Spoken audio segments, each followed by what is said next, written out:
కానీ వీటన్నిటికంటే దరిద్రం, వీటన్నిటికంటే నికృష్టమైన మాట నిన్న రేవంత్ రెడ్డి గారు మాట్లాడినారు. ఇది పేపర్లో రిపోర్ట్ అయింది, దాని ప్రకారమే నేను మాట్లాడుతూ ఉన్నా. తెలంగాణ కాకుండా ఉమ్మడి ఆంధ్రప్రదేశ్లోనే బాగుండే ప్రభుత్వ ఉద్యోగులకనే ఒక నికృష్టమైన భావదారిద్రపు మాట తెలంగాణ ముఖ్యమంత్రి మాట్లాడడం అనేది ఇది నిజంగా కూడా తెలంగాణ ఆత్మగౌరవాన్ని కించపరచడమే. అసలు నీకు సిగ్గుందా? ఉద్యమంలో ఎన్నడూ రాలేదు కనీసం కలిసి, ఇవాళ సిగ్గు లేకుండా ఆ ముఖ్యమంత్రి పదవిలో కూర్చొని కూడా ఈ భావదారిద్రపు మాట మాట్లాడడానికి ఒక తెలంగాణ బిడ్డవు కదా, కనీసం రేషమని ఉండాలి కదా. ఎక్కడున్న తెలంగాణ ఎక్కడ పోయిందండి?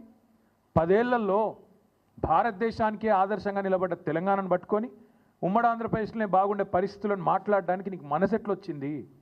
నీ రాష్ట్రాన్ని నువ్వే కించపరచడానికి నువ్వు ముఖ్యమంత్రి అనే ఇంగితం కూడా నీకు లేదా?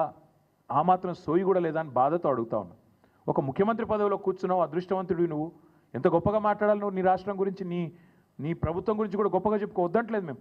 కానీ రాష్ట్రాన్ని చిన్నగా చేసి చూపెట్టడం అనే దౌర్భాగ్యం అనేది అయితే ఉందో నిజంగా కూడా బాధాకరం.